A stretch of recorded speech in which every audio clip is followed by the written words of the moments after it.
नमस्कार दोस्तों। Housing society में एक बड़े अफसर रहने के लिए आए जो हाल ही में सेवानिवृत्त हुए थे। ये बड़े वाले रिटायर्ड अफसर हैरान परेशान से रोज शाम को सोसाइटी के पार्क में टहलते हुए अन्य लोगों को तिरस्कार भरी नजरों से देखते और किसी से भी बात नहीं करते थे। एक दिन एक बुजुर्ग के पास शाम को गुफ्तगू के लिए बैठे और फिर लगातार बैठने लगे। उनकी वार्ता का विषय एक ही होता था। मैं इतना बड़ा अफसर था कि पूछो मत, यहां तो मैं मजबूरी में आ गया हूं, इत्यादि इत्यादि। और वह बुजुर्ग शांतिपूर्वक उनकी बातें सुना करते थे। एक दिन जब सेवानिवृत्त अफसर की आंखों में कुछ प्रश्न, कुछ जिज्ञासा दिखी तो बुजुर्ग ने ज्ञान दे ही डाला। उन्होंने समझाया, आपने कभी फ्यूज बल्ब देखे हैं? बल्ब के फ्यूज हो जाने के बाद क्या कोई देखता है कि कौन बल्ब किस कंपनी का बना हुआ था, कितने वाट का था, उससे कितनी रोशनी या जगमगाहट होती थी? बल्ब के फ्यूज होने के बाद इनमें से कोई भी बात बिल्कुल ही मायने नहीं रखती। लोग ऐसे बल्ब को कबाड़ में डाल देते हैं, है कि नहीं? जब उस रिटायर्ड अधिकारी महोदय ने सहमति में सिर हिलाया तो बुजुर्ग बोले, रिटायरमेंट के बाद हम सबकी स्थिति भी फ्यूज बल्ब जैसी हो जाती है। हम कहाँ काम करते थे, कितने बड़े या छोटे पद पर थे, हमारा क्या रुतबा था, यह सब कुछ भी कोई मायने नहीं रखता।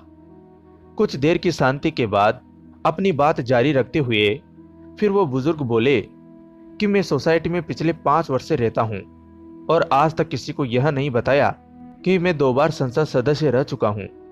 वे जो वर्मा जी हैं, रेलवे के महाप्रबंधक थे। वे सिंह साहब सेना में ब्रिगेडियर थे। वो मेहरा जी इसरो में चीफ थे। ये बात भी उन्होंने किसी को नहीं बताई है, मुझे भी नहीं, पर मैं जानता हूं सारे फ्यूज बल्ब करीब करीब एक जैसे ही हो जाते हैं, चाहे 0 वाट का हो, 40, 60, 100 वाट, हेलोजन या फ्लड लाइट का हो, कोई रोशनी नहीं, कोई उपयोगिता नहीं। यह बात आप जिस दिन समझ लेंगे, आप शांतिपूर्ण तरीके से समाज में रह सकेंगे। उगते सूर्य को जल चढ़ाकर सभी पूजा करते हैं, पर डूबते सूरज की कोई पूजा नहीं करता। यह बात जितनी जल्दी समझ में आ जाएगी उतनी जल्दी जिंदगी आसान हो जाएगी।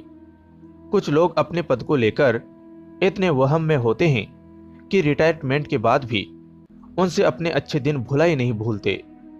वे अपने घर के आगे नेम प्लेट लगाते हैं, सक्सेना, गुज्जर, मीणा, गुप्ता, मेघवाल, चौधरी, रिटायर्ड आईएएस, फलाना सिंह, फलाना रिटायर्ड जज, आदि आदि।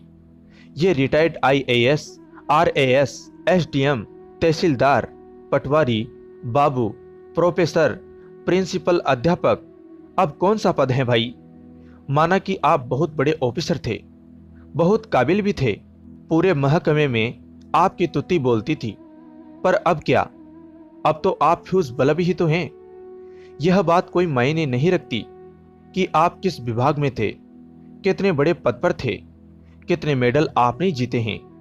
अगर कोई बात मायने रखती है तो वह यह है कि आप इंसान कैसे हैं, आपने कितनी जिंदगी को छुआ है, आपने आम लोगों को कितनी अहमियत दी, पद पर रहते हुए कितनी मदद की, समाज को क्या दिया, जरूरतमंद व अपने समाज के गरीब लोगों से कैसे रिश्ता या व्यवहार रखा।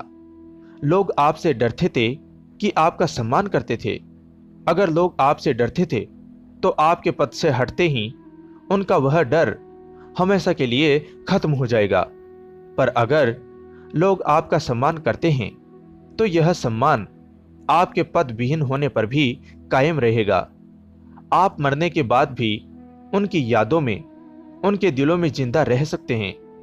हमेशा याद रखिए, बड़ा अधिकारी या कर्मचारी बनना बड़ी बात नहीं, बड़ा इंसान बनना बड़ी बात जरूर है। बड़ा दिल रखिए, सदा उदार बनिए, किसी की मदद का कोई मौका मत चूकिए, हमेशा अच्छे कर्म करते रहिए, कोई भेदभाव नहीं, सब अपने ही हैं। इंसान बड़ा बनता है अपने कर्मों से, न कि पैसे रुतबे से। यह विचारणीय है। दोस्तों, आशा करता हूं इस कहानी से आपको बहुत अच्छी प्रेरणा और सीख मिली होगी। कहानी सुनने के बाद आपकी क्या राय है, कमेंट में लिखकर जरूर बताएं। वीडियो को लाइक करें, चैनल को सब्सक्राइब कर घंटी को जरूर दबाएं। धन्यवाद दोस्तों। जय हिंद, जय भारत।